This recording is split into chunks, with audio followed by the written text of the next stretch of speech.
ఉన్న బంగారాన్ని విడిపించి ఆ రోజు ఆన్లైన్ రేటుకే మేము కొంటాం. Sharma gold company. ఇన్‌స్టాగ్రామ్ పరిచయం, ఆ తర్వాత ప్రేమ, పెళ్లి, అంతలోనే దారుణ హత్య.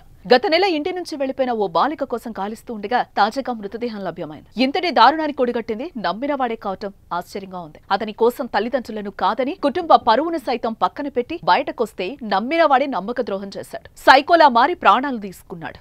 ఈ దారుణ ఘటన హైదరాబాద్లోని మియాపూర్లో జరిగింది.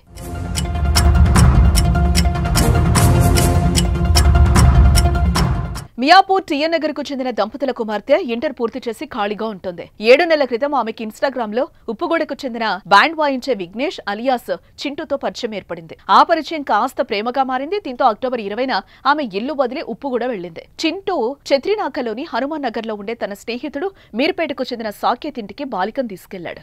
అయితే స్నేహితుడు సాకేత్ కు అప్పటికే వివాహమైంది. ఇల్లు చిన్నదవడంతో నలుగురు ఉండడం సాధ్యం కాలేదు. దీంతో అందరూ మీర్పేటలోని శ్రీదత్త నగర్ లో ఓ ఇంటిని అద్దెకు తీసుకున్నారు.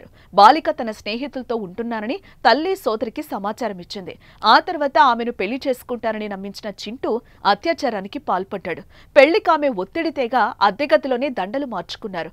ఇలా కాదని పెద్దలు నొప్పించి అందరి సమక్షంలో జరగాలనగా అతడు తప్పించుకుంటూ వచ్చాడు.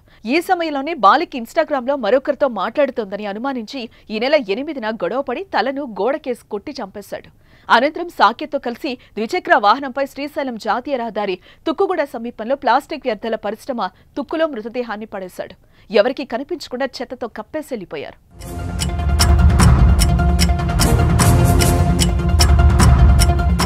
ఇక ఈ నెల 8 వరకు బాలిక తరచూ తల్లితో ఫోన్లో మాట్లాడేది. తర్వాత ఫోన్ స్విచ్ ఆఫ్ అయింది. చింటూ ఆమె తల్లిదండ్రులకు ఫోన్ చేసి బాలిక తన దగ్గర లేదని, ఫోన్ పనిచేయట్లేదు, మీ ఇంటికి వచ్చిందా అని అడిగాడు. 2 రోజులు గడిచిన కుమార్తె రాకపోవడంతో తల్లిదండ్రులు 10న మియాపూర్ పోలీసులకు ఫిర్యాదు చేశారు. చింటూను పోలీసుల విచారణకు పిలవగా వస్తున్నానని చెప్పి 2 రోజుల తర్వాత ఫోన్ స్విచ్ ఆఫ్ చేశాడు. ఇంటికి వెళ్లి అదుపులోకి తీసుకుని ప్రశ్నించగా హత్య చేసినట్లుగా అంగీకరించాడు.